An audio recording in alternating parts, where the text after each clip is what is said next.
welcome to the 706 podcast with me, Connor. This is a podcast where we take a look at one movie and see if it belongs among the 706 greatest movies of all time. I'll try to keep my introduction short this time. I brought in Terry Gilliam's 1985 film, Brazil. Sort of dystopian, dark comedy, phantasmagoric, crazy, hard to tell what's going on kind of movie. But we'll get into kind of the plot. Basically, it's about this dystopian kind of George Orwell's 1984-esque future world, which is it's this bureaucracy that's falling apart. We follow this character, Sam Lowry, who works for some kind of information management bureau. And it turns out there's been some kind of mix-up where one character has been mixed up with another. Things have gone wrong, and someone has wound up dead. So it's a very, and he has to figure out what's going on, and he also falls in love with a woman that he sees in his dreams. Anyway, it's a very kind of crazy story, but we'll kind of touch on things as we go. So what did you guys think of this movie?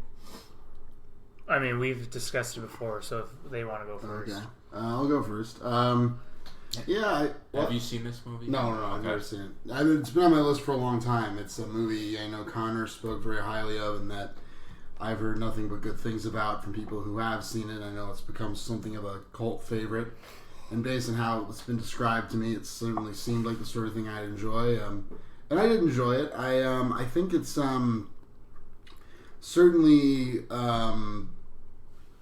Terry Gilliam certainly crafts a world here. He certainly has a command of kind of the tone he wants. There's this continual, just very heightened, very over the top, almost cartoon aesthetic that's really carried through in really every aspect of the aesthetics of the movie, from just the lens usage to obviously the production design and the costumes. Everything's kind of grotesque and just a little bit more than it should be. Everything's just a little bit off, and I think that's really that's done really consistently and really effectively. I think it's well cast. I liked Jonathan Pryce. I like Robert De Niro. Of course, we have Bob Hoskins, who is incredible in his bit. And who plays the love interest? That's Kim Greist. I can't think of too many other movies she's been in, but yeah, interesting in this movie. Yeah, she's very good as well. I like the way it kind of comes together at the end. I think it has a fantastic ending. I guess if I were to criticize anything about the movie, it's that for me it doesn't. I was never clear. I guess I don't know if this was me or what, or because I was tired or what. I mean, it feels like it takes a while to kind of get started for me, and also I never really get this. I mean, I don't know. I mean, the more I think about it, it's like, no, this is just me. But when I was watching it, I kind of got the sense, like, before the plot really begins, it's like, I never got the sense that this was, like, such a horrible world. Like, is it so horrible? But then I'm thinking, of course, you have the SWAT team coming in and, like, taking that guy away very early in the movie. And, like, immediately you have this horrible scene where it's very well done as well. So I don't know. I think that might have just been me, or I was tired or something, so I don't know. But on the whole, I very much appreciated it, and I'm glad I watched it. Sure. Well, first off, I'd like to apologize to the audience for the collective energy level of this podcast. This podcast initially was to be filmed on Alaskan time, and we're basically on Hawaiian time now. So I feel like the guy at the Batman vs. Superman premiere who held up the showing by an hour because his Superman costume might have been hiding an Uzi. Classic Kirk joke. So I do apologize, and I assure you I am not armed. I liked the soundtrack. I thought was really good in this movie. Ooh, soundtrack first. Oh no, Silent Killer. I thought the lighting was good. Oh no. It was a good length. It was a really good length. I liked how they did the credit sequences. But I actually really loved this movie. I'm just kidding. I thought this was the best movie we've watched for this podcast so far. I am a huge fan of like 80s dystopian movies like Blade Runner and my brain is failing me, but movies along the lines of this postmodern dystopic subversion. I really very much love this movie. I thought it was creative. I thought it was witty. I thought it was well shot. I thought that the acting was fairly well done. I didn't really have any complaints there. And I very much agreed with the message that I think it was trying to convey. I'm not going to say what that is in case I'm wrong, because our two resident experts over here will definitely elucidate the true meaning of the story based on Terry Gilliam's 12-year-old musings in a handbook that I'm sure we'll hear about, and we'll also hear about Robert De Niro's bris and how he described Brazil and what it meant to him. And so let's hand it over to Anthony. I'm sure he has that information for us. All right. Well, first I'm gonna say I'm a little mad. I'm a little angry. I'm a little bitter because last week Kirk called When Harry Met Sally the widest movie of all time, and then we come to Brazil and we don't hear one comment on it, and there is not one person who is not white in this movie. But that movie's supposed to be mimetic. This movie's dystopic. That's the whole point, right? Man, Kirk just completely effed up there. I'm sorry, audience, but I think it's spoken more about him now than anything about me. Tables have turned. Honestly, I just felt comfortable watching this movie. I very much felt comfortable. You know? All right. Okay. Go ahead. Anyway. So Connor and I have talked about this once or twice before. This is either my third or fourth time seeing this movie, and he called it Orwellian. I'm going to say it's incorrect. It's actually more Huxleyan. Is that a word? Sure. Yeah, Huxleyan, yes. Okay, yeah. No, we talked about it. I just really enjoy this movie. I don't know if the humor quite worked for you guys the way it did for me. I quite chuckle and laugh throughout the movie, especially the first hour. But I mean, I think this movie is absolutely brilliant. I would put it maybe behind Royal Tenenbaums as the favorite we've watched thus far. I don't think it quite reaches the height for me of Blade Runner, as Kirk just mentioned, but it's certainly, I think, a sci-fi masterpiece that belongs probably below the Metropolis Blade Runner. Like I said, its influences, I think, is obvious, whether it's Tim Burton's Batman in the world over there or the Hunger Games, actually, with the Capitol. I think it's brilliant. I think it's an absolute masterpiece. The few problems I have are rather small and just kind of minor, maybe more personal than a fault of the movie. And I mean, the only question I have about it is this my favorite Terry Gilliam? But I go back and forth. Yeah, I love. What are the other ones that you would say? I love Baron. Man, I go back and forth. I don't know. I can't. All right. Well, very interesting. Yeah, no, I'm glad you guys liked it. I would like to talk about Terry Gilliam's sort of teenage years and sort of how he came to develop. Monty Python. Let's say briefly, yes. Terry Gilliam was actually an animator. He worked for like a newspaper, and I think he eventually moved to moving animation, but he eventually joined up with the Monty Python crew. He was famously the American member of Monty Python, and he ended up taking on kind of a co-directorial role. So if you watch Flying Circus, you see his animations. He did those. He directed a lot of the sketches. He also directed like Life of Brian and Holy Grail. And the Holy Grail. Yeah. So what's really interesting is I think he brings everything that he had learned up to this point to bear with this movie, while giving it a very different tone. It has this. It's very comedic, extremely comic movie, but it also has this kind of the idea of the self-aware costume drama, that had already been done with Life of Brian, and also even the musical aspects. There's something about this movie that's almost like it's all based in this one motif of the song Brazil. Very interesting. So it's just a very interesting. He brings everything to bear on this. But back to the thing of like Orwellian versus Huxleyan, or whether this is really Orwell. Orwell is kind of the simplest one. People were thinking about Orwell at the time because it was 1985, right? And there was just the movie, the remake, 1984.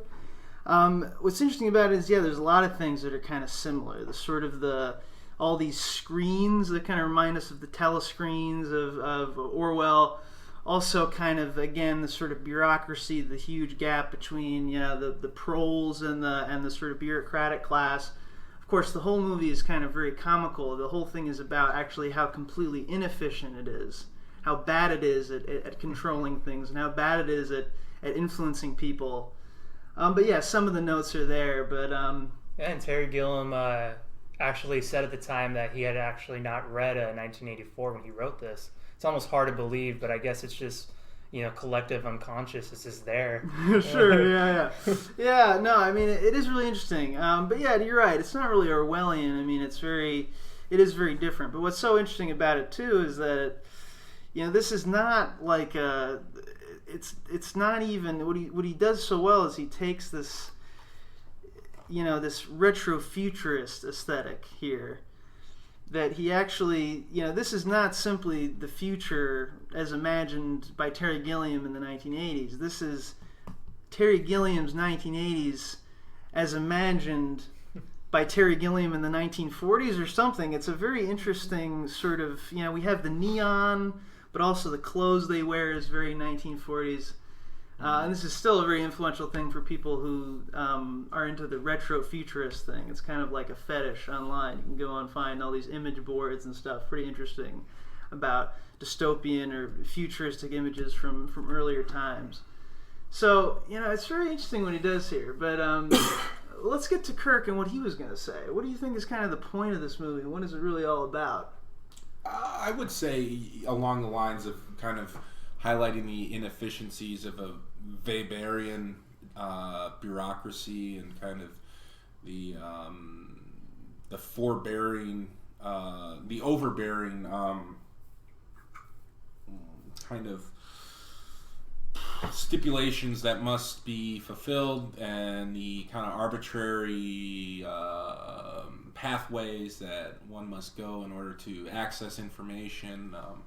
I found in it kind of like this idea both of a bureaucracy, a governing institution out of touch with its constituents, and at the same time fueled and potentiated by all-consuming capitalism and self-serving vanity. I found that particularly in the character of the protagonist's mother and her kind of spinster old best friend, who at the end is just a gelatinous mess that falls out of her coffin. Yeah, one character is so striking to me. Yeah. Absolutely, that was like my favorite shot of the movie. In a weird way, I don't know what that says about me, but the idea that I don't know, it's just she continues to get kind of these age reduction surgeries on her face, trying to eliminate wrinkles, eliminate any signs of natural progression, right? And kind of frees herself in time, and at the same time she kills herself tacitly by doing these things. So I thought it was really fascinating.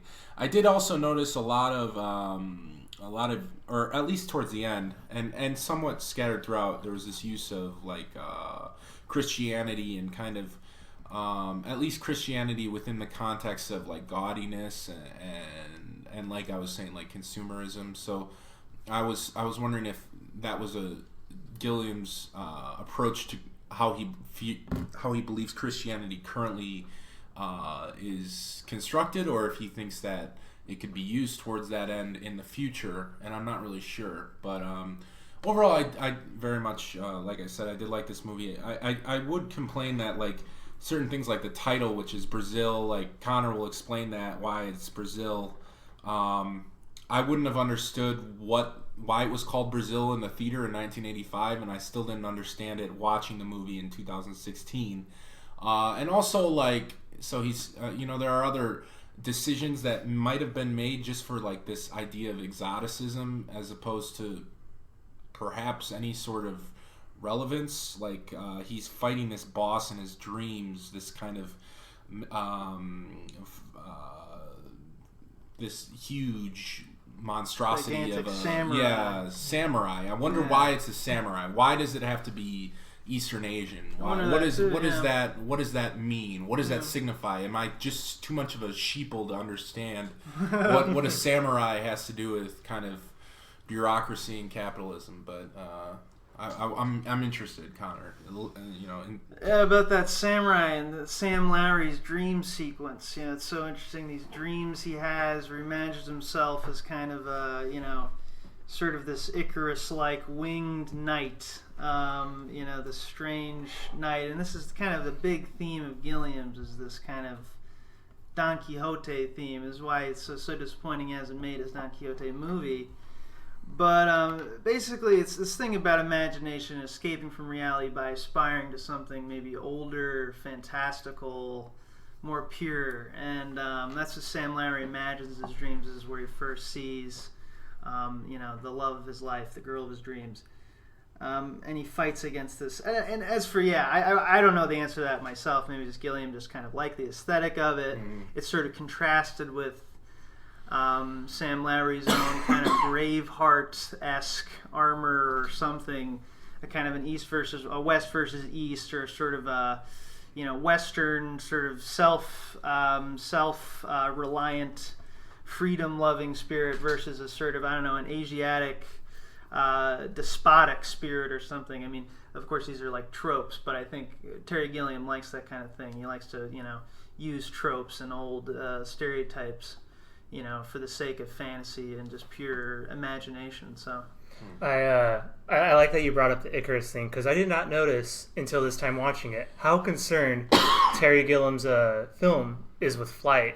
So you bring up Icarus, and it's no coincidence that his wings shatter at one point in the early dream sequences, the daydream sequences, and later on what's happening is things are constantly trying to pull him back to Earth, or trying to bring him down from the sky. And I think that's what Terry Gilliam offers as the greatest way for sort of government and bureaucracy to control a person. After all, what better way to control someone than to take away any possibility of flight, whether it's the imagination or if it's actually in a reality context. We see this Jonathan Pryce at the end of the movie. We don't know what they exactly do to him, but we know he's locked away from the real world. He's stuck in a place where flight is quite physically impossible. There's no rising there. Been and in his dream, we know that it's unreal because we're stuck in this reality. But as for the samurai is also offering us another way of falling to rising. After all, how does the samurai gain recognition or renown? He rises by himself falling, death. The samurai has to die, to escape the battlefield alive when hope is not present is a sign of dishonor. It's a sign of falling, rising. That's how I understood samurai. You say the way to keep people down is to limit their imaginations or whatever. I don't think that really... The movie seems to be saying like the opposite. I think that there's an even more cynical look at it, because at the end of the movie, he gets to live out his dream forever. He's perfectly happy. He's content, but it's all fake. He gets to have his dreams. He gets to live in that world forever. So I think it's like almost like the dreams are a way of like sating you. It's like they're feeding you this lie, and they're letting you live in this imagined paradise. So in a way, his like fantasies, these flights of fantasy, are just like, they just keep him restrained. They keep him down. Well, that's not quite what I'm saying, though, because the imagination is a tool for him to constantly escape the bureaucracy around him, and the world is constantly bringing him back, and it's not till the end when they recognize, hey, we can't completely control this guy, that they sedate him and lock him in that world. But we as the audience member see him from the reality at the end of the movie. We don't see him from his daydream, and so he's locked in, and he's a permanent prisoner of his own fancy, as you were putting it. I kind of oscillate on the idea that he's like this agent subverting the state, right? Like, because at the same time he buys wholeheartedly into the process of bureaucracy, and he uses those mechanisms to fulfill his needs. So it's kind of this idea of he's reifying the system that he so thoroughly finds inadequate, and we're supposed to find inadequate. What's to prevent him from just kind of abstaining from that, that mess And also, I think when I was referring to the samurai thing, I think part of me feels like some of the movie, kind of the aesthetic was so striking and so excellent that maybe some of the substance might have been at least not cast aside, but maybe relegated to a lesser level. And I think it's almost like a parallel to the women, right? They're foregoing some sense of integrity for a sense of all-consuming beauty. I don't know.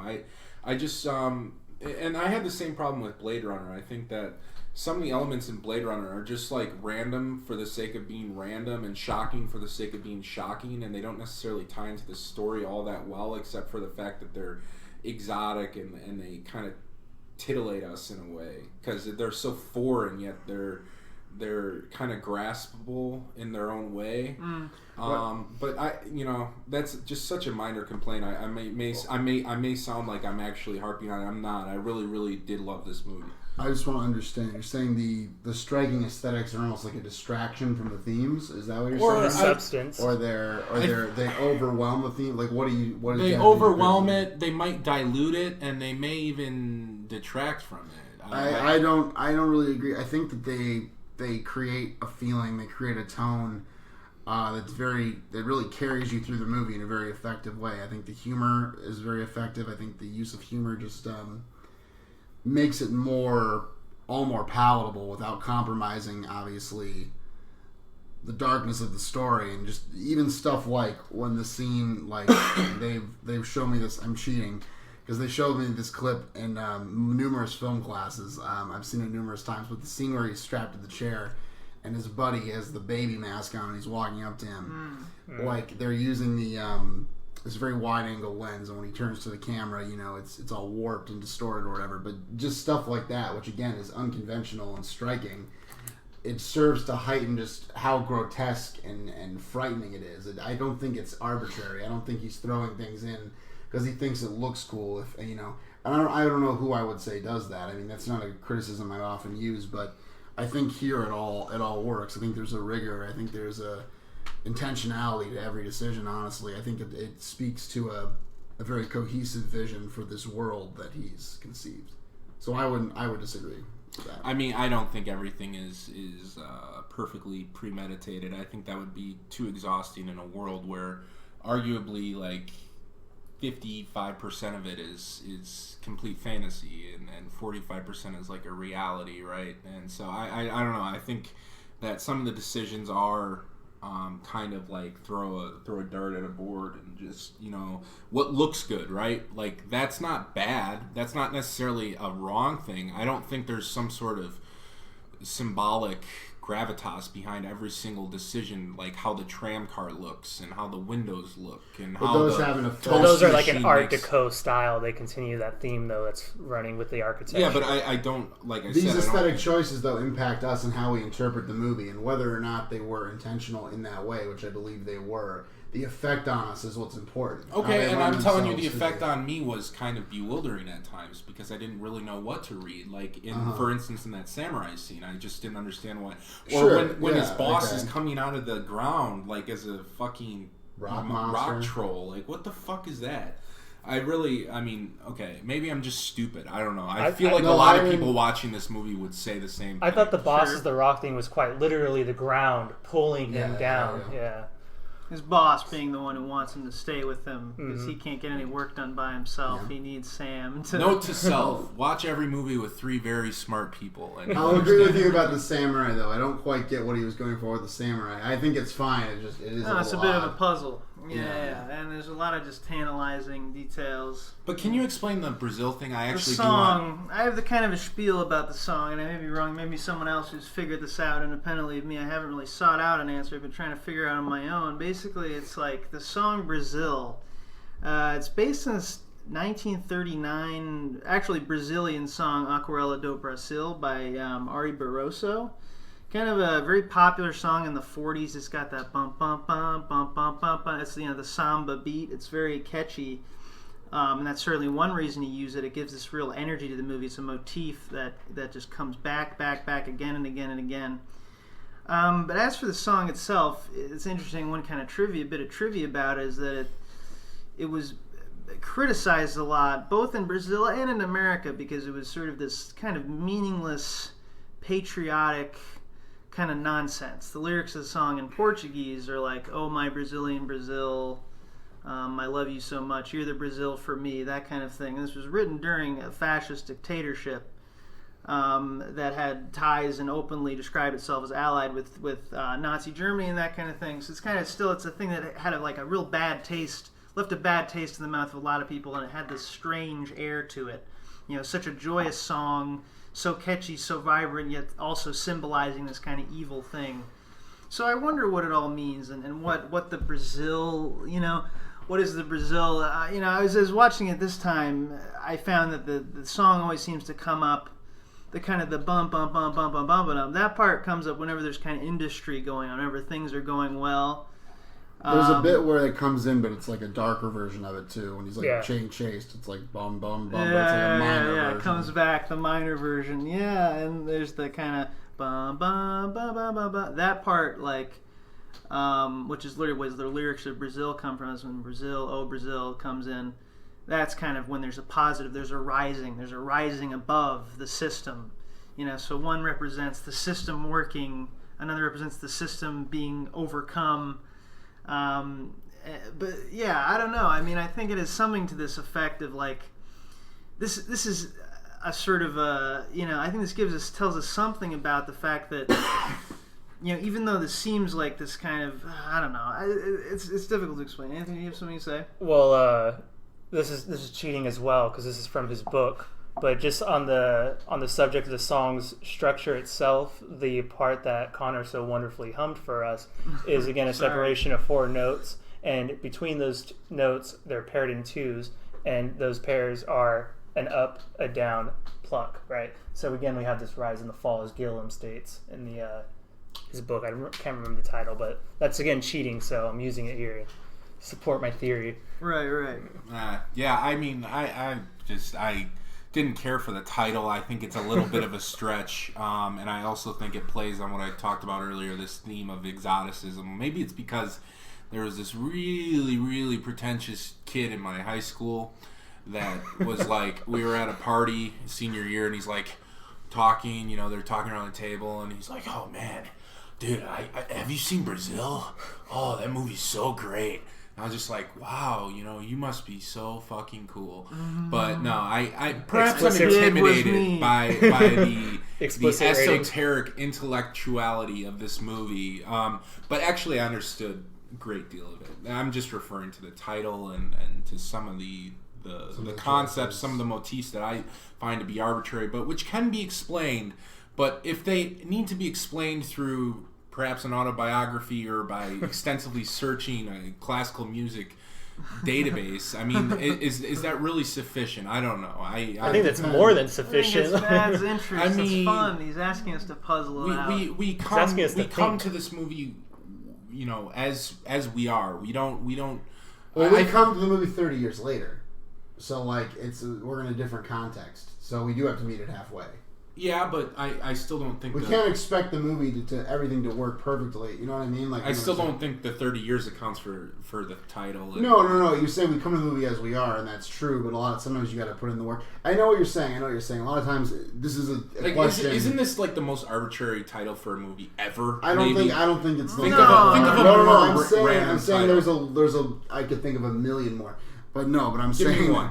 The monkey fucks the man on the moon today. That would be more. That's a real movie? Yeah, it's by Steven Spielberg, 1998. Yeah, okay. So my point exactly. No, I'm saying that this is a thing we have to deal with movies sometimes, that deal with these more esoteric kind of motifs and choices. Is you have to kind of ask yourself a question: when do we give it the benefit of the doubt? And when can we kind of say, oh, I don't really think... I think for me, I can give it the benefit of the doubt most of the time, because I think most of it works. And even when it comes to something like The Samurai, I can kind of deal with it. I think the title, I think it's fine. I think, I think it's evocative. I like the song.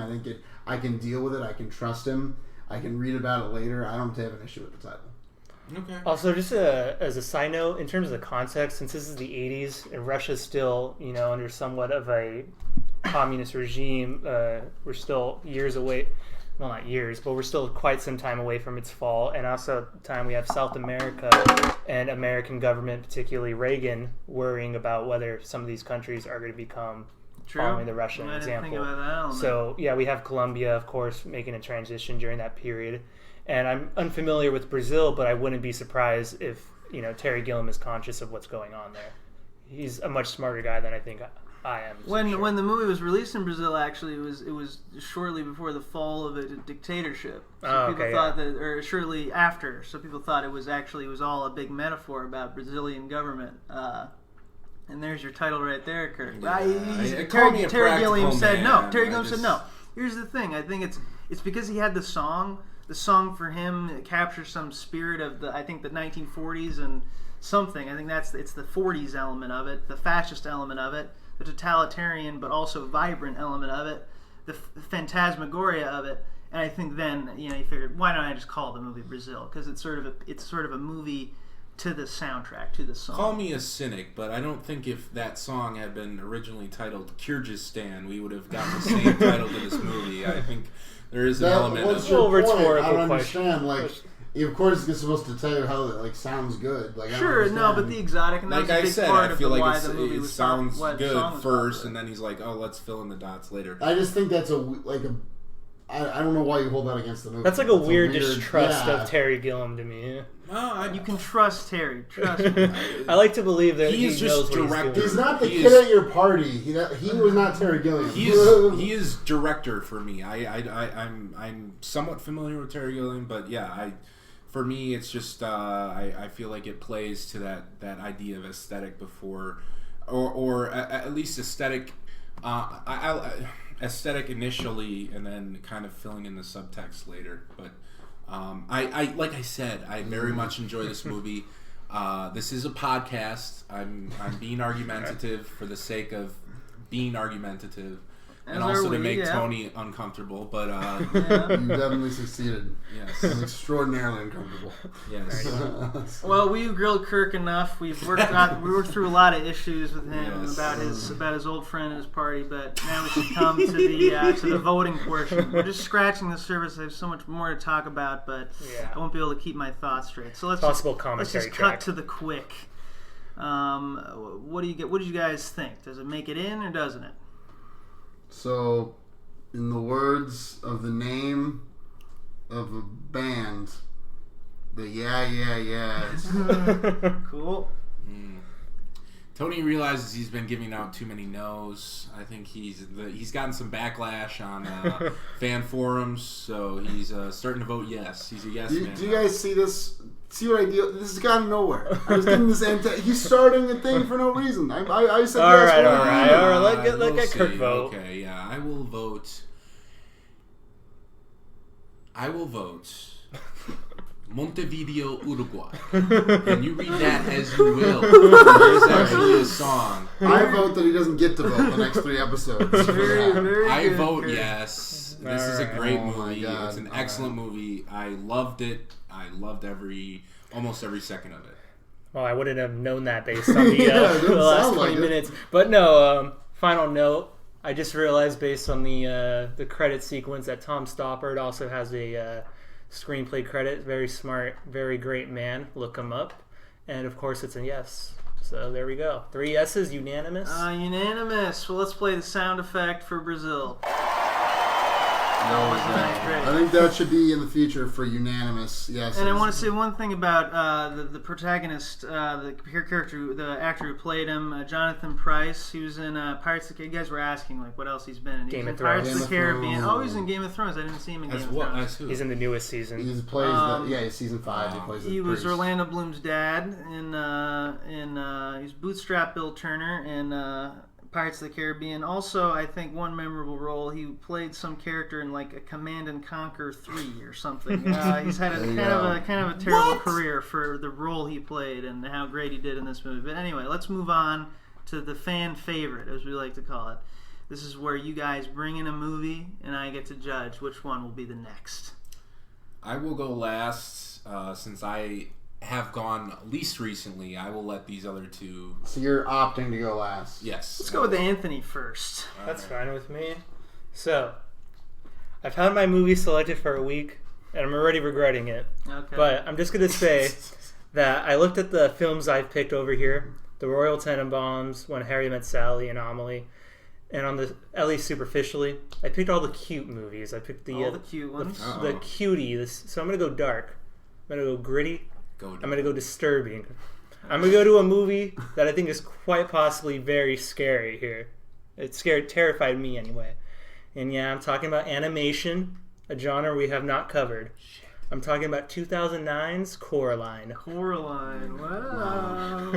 Anthony, this fits squarely in your wheelhouse. This is not a departure for Very you, scary. Anthony. That is. Very scary. I'll come to that comment later on. That was Can't wait ridiculous. I'll have to read the book again first. Looking at my choices and the responses they've gotten, I can comfortably say that I have challenged my co-hosts. I've made them squirm, and I will continue to do so this week.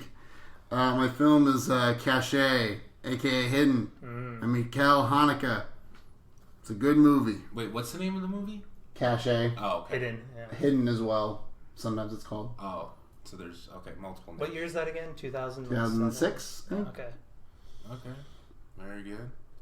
All right. Well, I actually am deciding. I wanted to hear their movies because I wanted to see the viability of my choice, or whether or not to just throw out a burner. This is like in Smash Brothers when he lets us pick our characters first, so we can decide who to play. I'm trying to think. I know nothing about your movie, so I don't know if Connor's going to pick it or not. Coraline, you might pick.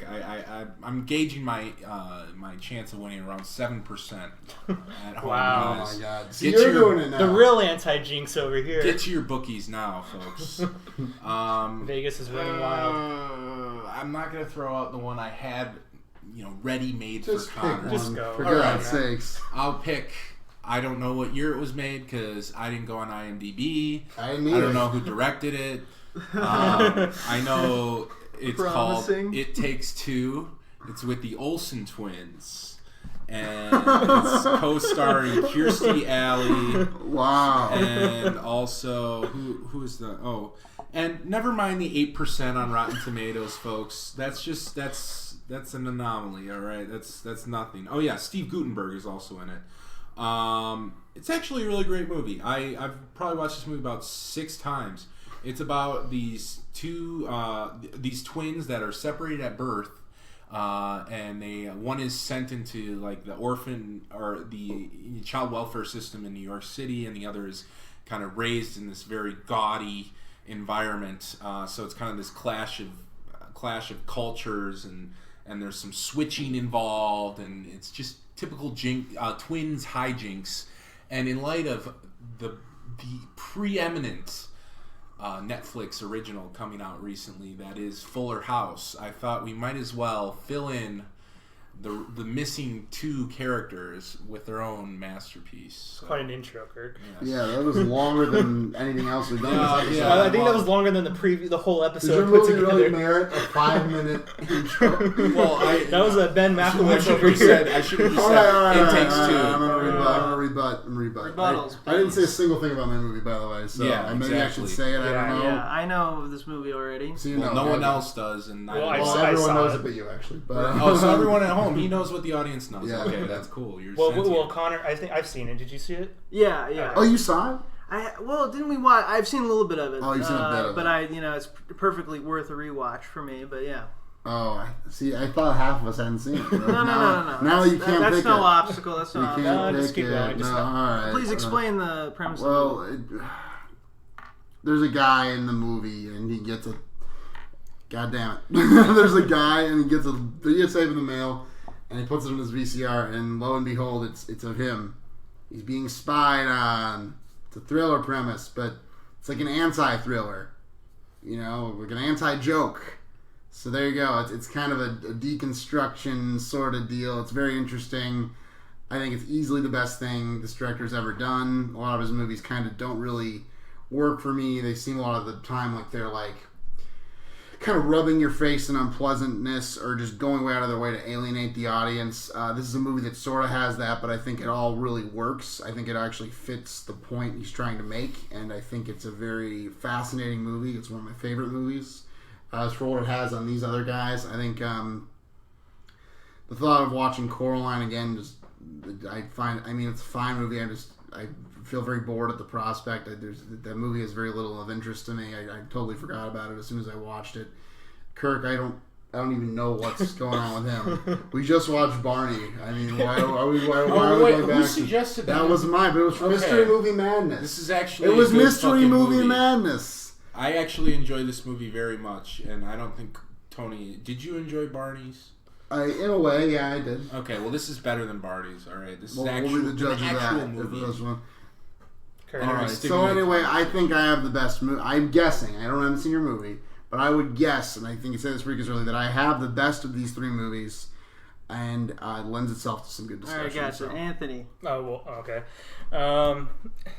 I mean, we just watched Barney. As much as I hate to use Tony's argument again, I'm just not looking forward to 8 Takes 2. I mean, I could be proven wrong. Maybe it's an amazing movie, or maybe it's worthy of this 45-minute discussion. But as for Tony's movie, Hidden, I just saw it not too long ago. I would be interested in talking about it. Maybe I'm not too thrilled at the possibility. I would like to know what if Connor would have a theory for the overall film. So I mean, that could be exciting, and I think all that movie is always worthwhile revisiting. As for Coraline, I called it disturbing and scary, and I think that is true. I don't know of any other animated movie that quite discusses the topic of, female body control, the idea that someone is desirable of the female, the controlling them, possibly putting that out there. I think there's multiple ways to read this. One is it's very scary to think about how eerie a world that's similar to our own could be so frightening. And I think that's a lesson that's very hard to learn. I think it eschews sort of typical Western narratives. And I think a kind of adult reading of every other thing that goes along is super fascinating. And I don't really find it boring. But, at the end of the day, I'll say for Coraline that it tells us everyone has a button to push. Yes, Tony might have good.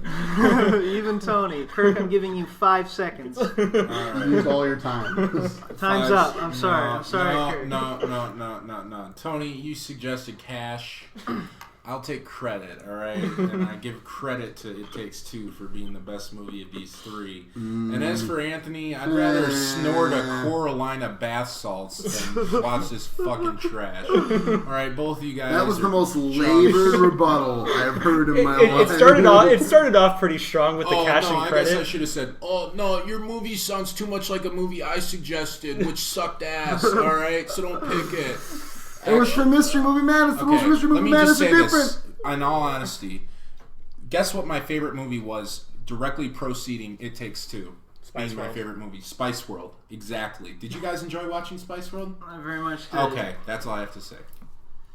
Okay, well, this is an interesting. I think this is a pretty bad batch of movies. I'm not really interested in any of these. The worst, the best. But I gotta eliminate. As for Kirk, I haven't seen Kirk, so I have no idea what it's about. I feel a little bit the way he introduced it. I felt a bit disrespected, honestly. The way he kind of threw it out there like that. But I'm sure it could be a good movie. I'll have to keep that in mind. As for Anthony, if we're gonna watch a Leica movie, it's got to be Box Trolls. So I don't know why he's bringing. This is Henry Selick directed as well. So I don't know why he's bringing Coraline into this, but no, definitely Anthony seems to have a lot to say about it, which is always interesting. As for Tony, well, it's funny. I don't think we talked about this, but Brazil is actually a Christmas movie. Yeah. So I think it might be appropriate to do a Hanukkah movie next. So that's why I'm going to pick Cachet. It's worth a revisit. So happy. Very well respected, and people talk about this movie a lot. I think we'd probably have a pretty good discussion about it overall. Is it well respected? It's very well respected. Yeah, it's considered a modern classic. I believe. And let me just say something real quick. I'm looking forward to bringing up the Kahir Cinema critique of the film. You hear that? He's coming locked and loaded. To trashing this movie, folks. I know nothing about it. I know these. Oh, this is gonna be great. This will be excellent. That's so good. I'm glad all three of these folks have seen it, so they can all gang up on me, the layman, the practical man. Nah, you may have some common defense there, Kirk. No, we can all we'll have a good conversation about it. Anyway, that's it for this episode, guys. Thank you for watching Brazil. I'm glad you guys all really liked it. It's one of my favorites. So we'll see you guys all next time with Cachet.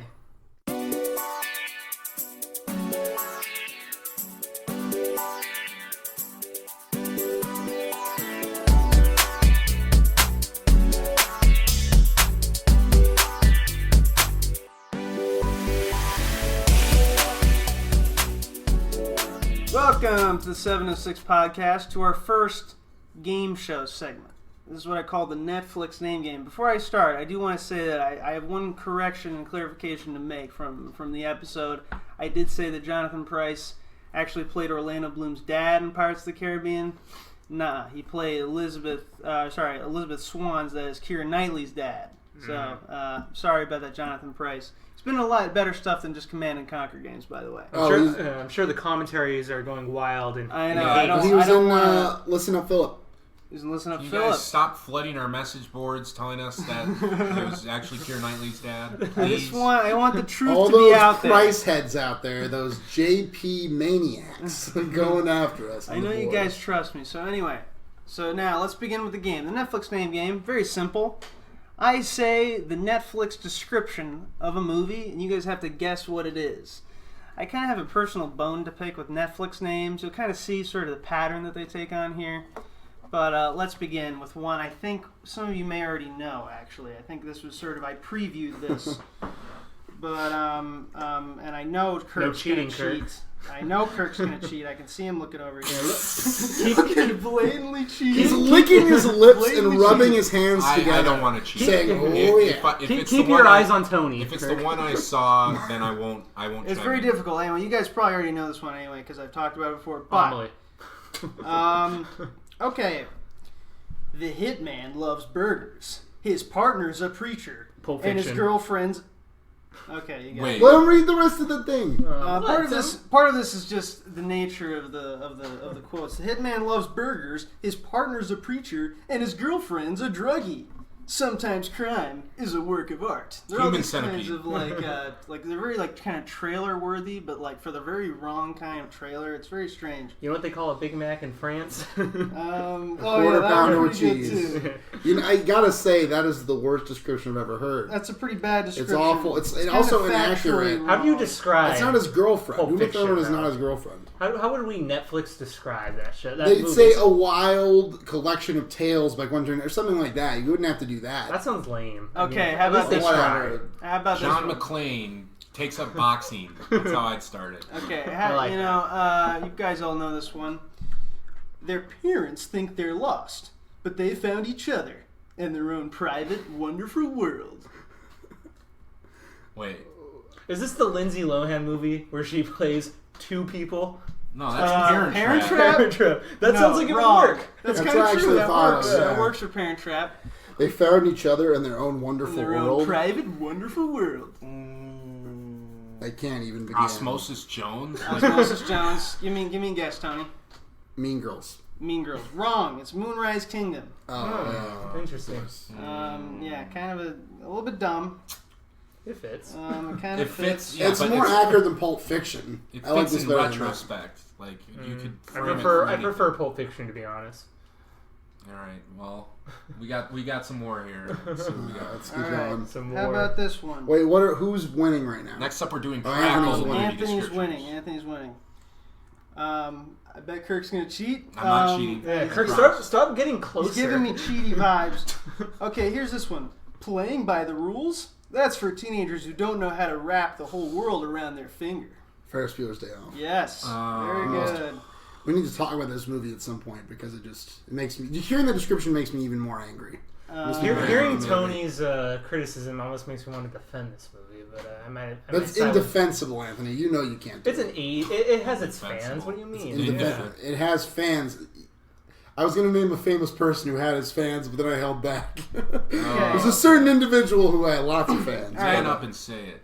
All right, next one's ready. Sex, robbery, camaraderie, job hunting, toilet swimming, soccer, and death. A junkie's job is never over. Trainspotting. Until it is. Yeah, very good, Kirk. Yes. I've never seen that This is movie. one of the Got me with better the ones. toilet. That's a good one. Toilet swimming is what gives it away. I like robbery and the camaraderie. Like sort of wrong. I like the soccer, yeah. I was going to guess soccer. like The Big Green. Did you guys ever see that movie? It's the Big Green. Oh, well, future suggestion, you guys. Good soccer movie. This one's too obvious, but I guess I'll give it away. A traumatized soldier thinks he's found purpose with a new spiritual group. His path to salvation? The It's Master. a little rocky. Oh, this is the Master. So I just to reiterate, his path to salvation? It's a little rocky. That's how they all go. I need to see the trailer with that this, is like the the Master. dopey 90s comedy voiceover. It would be great. Yeah. Freddie Quell. No, Freddie was a normal guy. And then he got in the war, you know? Like, no, Freddie had a girl. Where Scientology doesn't exist. Yeah. Not a bad impersonation. Okay. All right. This one you should all get. This is my favorite. Leaving New York to go down under on the trail of dirty money. You probably should give it to a kangaroo. Kangaroo Jack. Yes. Kangaroo Jack. And I'm bad no more, no more. Get copyright claimed. Yeah. Hey, it's a parody. Parody's Let's set allowed. off the censors. I don't know if that's parody exactly, Yeah. but Anyway. I changed the words, alright. Yeah, I'm sorry, guys. That's all I could really find, though, in the way of funny things. And Kangaroo Jack didn't really count. I just wanted to bring up Kangaroo Jack. He thought there was like an inexhaustible resource of Netflix hilarious names. There's only like 6. There's like one other name. One They're we all didn't like do. pretty bad. They're not all inaccurate. Like I can see how they got to that. It's just kind of a limitation they have. When they get all they have this kind of cocky attitude towards them. Like I like to imagine the guy who writes this. He's at a party and he's kind of just smokes some weed and he sees a movie going on at like one end of the party. Someone's watching a movie and he kind of doesn't like get it. Doesn't hear the dialogue or anything, but he's kind of really into it. He's like digging the vibe of it. So he's like, yeah. This guy loves burgers. He's watching Pulp Fiction, yeah. Sometimes crime is a work of art. And he just comes up with these things, yeah. So anyway, that's how I imagine. Anyway, guys, that's it for today. I very much look forward to Tony's movie Cachet. Should be a blast, wet and wild, lots of fun. We'll see you guys next time.